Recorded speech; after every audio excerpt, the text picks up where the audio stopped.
Sister in Australia, basically, I'm going to summarize the question, complained about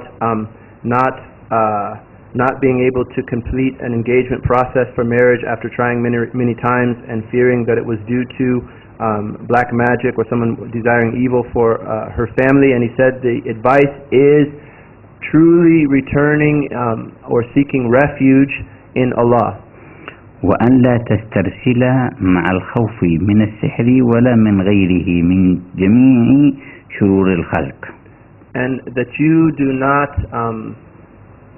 continue to let yourself go in the fear of magic or anything, any harm from other people.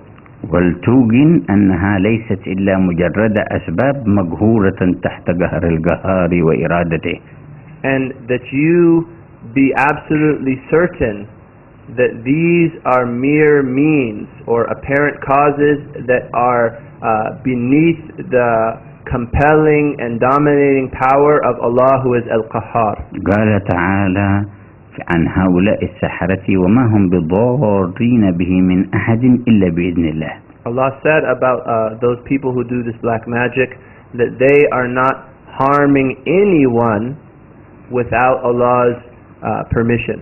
وقال النبي صلى الله عليه وسلم عن سورة البقرة لا تستطيعها البطلة والبطلة هم السحرة من الجن.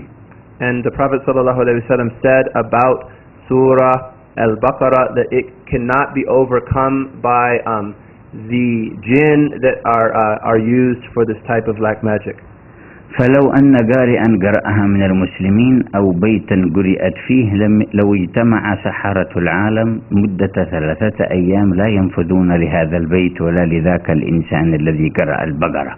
And so, for instance, if a family was to read it or someone were to read the Surah al-Baqarah in a room for 3 days, if all of those who did black magic in the world were to come together, they would not be able to enter this home or harm this person who had read this surah.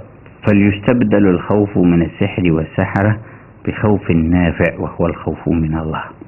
So you should change or exchange fear of black magic and those who do this for a beneficial fear, which is fear of Allah. وبدل الاسترسال وراء التفكير فيه وسوء الظن بالأقارب وغيرهم يكون اللجوء إلى كثرة قراءة المعوذتين. And rather than constantly fearing this and having an evil opinion of associations and relatives, you should get in exchange, instead of doing that, you should read the last 2 surahs through which we seek refuge much. ولتستعين هذه المرأة في تيسير الزواج لها بتكرير آية ربي إني لما أنزلت إلي من خير فقير. And also this woman who is having difficulty marrying, she should recite this verse often, which inshallah will be posted, that he recited, and that is, Lord, indeed I, for that which you have revealed, that which you have given me of good, I am in need. ما بين 100 و300 في اليوم والليلة. You should recite this verse between 100 and 300 times in each 24 hours. ولتكرر صلاة الحاجة التي علمها النبي صلى الله عليه وسلم للصحابي. And also you should repeatedly make the prayer of need that the Prophet ﷺ taught to one of his companions. فلتصلي ركعتين لله تعالى. That you pray 2 rak'ahs for Allah, exalted is He. ثم تقول اللهم إني أسألك وأتوجه إليك. And then you say, Oh Allah, indeed I ask you and I direct myself to you. بنبيك محمد النبي الرحمة. With your Prophet Muhammad, the Prophet of mercy. وتذكر حاجتها. And then that she mention her need. وتقول يا محمد إني أتوجه بك إلى الله. And that she says, Oh Muhammad, indeed I direct myself with you to Allah. في حاجتي هذه لتقضى. In this need of mine that it be fulfilled. اللهم فشفعه فيها. Oh Allah, so grant him to intercede on my behalf.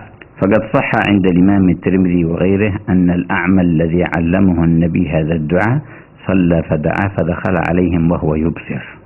And it is mentioned in the compilation of Imam at-Tirmidhi and other than him, and the tradition is sahih or rigorously authenticated, that the Prophet ﷺ taught this prayer to a blind man, and then he re-entered after having made this prayer, and he was then able to see. وجاء في رواية بسند صحيح أنه قال له فإن كان لك حاجة فافعل مثل ذلك. And it's also mentioned in one transmission of this hadith, which is also sahih, and if you have any need, then do what you did. Do like this.